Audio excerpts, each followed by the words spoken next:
misalnya orang-orang dengan kondisi seperti apa sih yang memang dianjurkan untuk bisa melanjutkan puasa ini? Kegemukan. Oh, oke. Kegemukan tuh sebenarnya penyakit loh. Obesitas ya. Iya, ya. Terus sakit gula, Mm-mm. terus kolesterolnya tinggi, Mm-mm.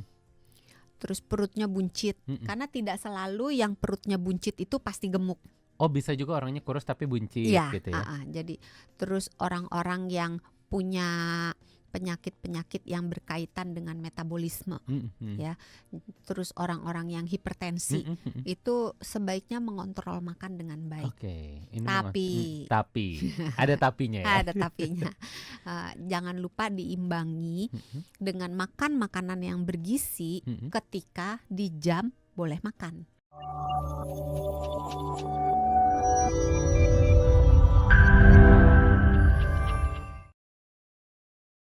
Oke, ini ngomong-ngomong soal berbuka puasa, hari ini kita akan bahas soal pola berpuasa. Ya. Ini harus dilanjutkan atau enggak sih sebenarnya?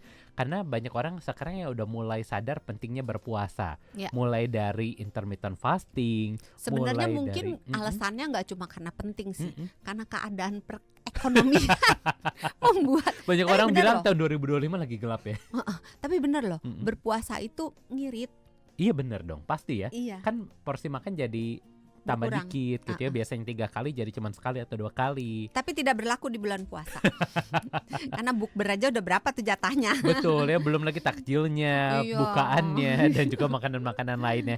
Tapi juga beberapa orang juga kemarin lagi sempat heboh otophagy juga ya, orang mulai sadar Intermittent fasting. intermittent fasting gitu ya. Ini mulai, oh ternyata manfaatnya lumayan banyak bagi tubuh ya kalau kita berpuasa.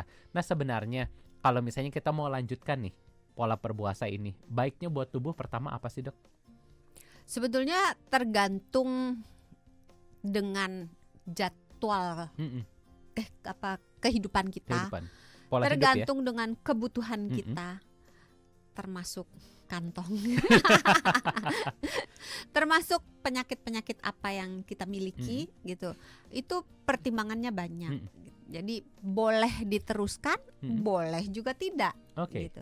Tetapi bahwa minimal 12 jam harusnya dilanjutkan sih. Dilanjutkan Iya. ya. Jadi maksudnya gini loh, puasa dalam arti bukan yang seperti puasa Ramadan. Kalau puasa yang di bulan puasa kan nggak boleh minum. Oh iya betul. Ya kan?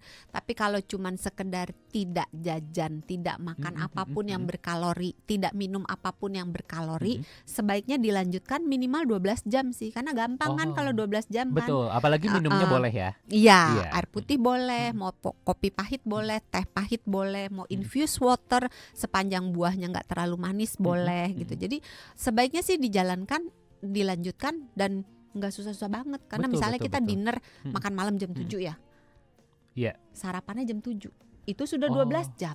Kan gampang. Apalagi tidur gitu kan nggak kerasa Iya, nggak ya. berasa gitu. Jadi sebenarnya gampang tapi manfaatnya banyak. Betul, karena kan banyak orang juga yang ngomong kalau puasa Ramadan ini kan yang susah nih susah nahan haus gitu Iya. ya.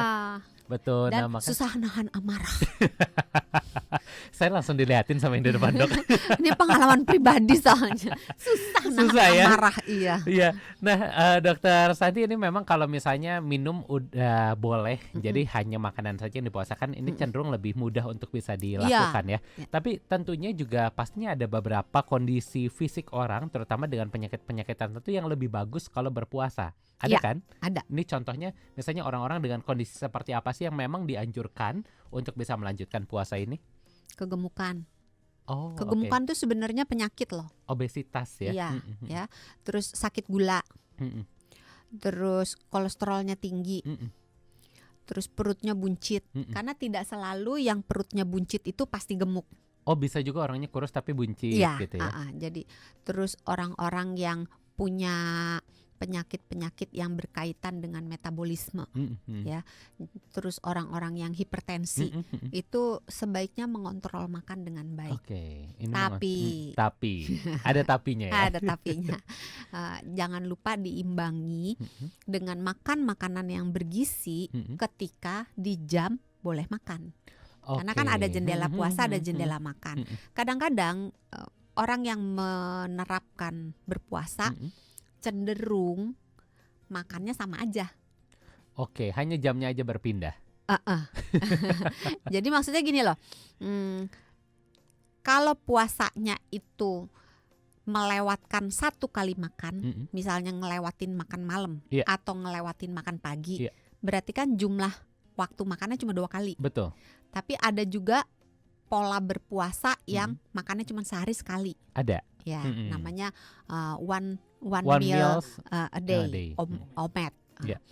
Itu akan menjadi berbahaya apabila tidak didampingi dengan makan nutrisi yang cukup, minum cairan yang cukup, dan elektrolit yang cukup. Karena kalau makannya cuma sekali kan susah ya, kita 3 kali makan dibuat jadi sekali. Kalau kita nggak hati-hati, kita makannya cenderung yang kosong aja, nggak ada nilai nutrisinya. Jadi makan tuh cuma sekedar udah puasa nih, mau kenyang-kenyangin makan misalnya apa ya, makanan yang kosong. Misalnya kerupuk gitu ya. Gitu. Atau gorengan yang cuman isinya tepung doang gitu. Cireng gitu, gitu kan isinya cuma tepung sama MSG gitu. Nah, itu orang akan jatuh ke gangguan kekurangan nutrisi. Jadi bisa kekurangan vitaminnya, seratnya, proteinnya, lemak baiknya, mineralnya. Jadi hati-hati. Tidak selamanya puasa itu pasti hasilnya baik. Jadi caranya harus benar.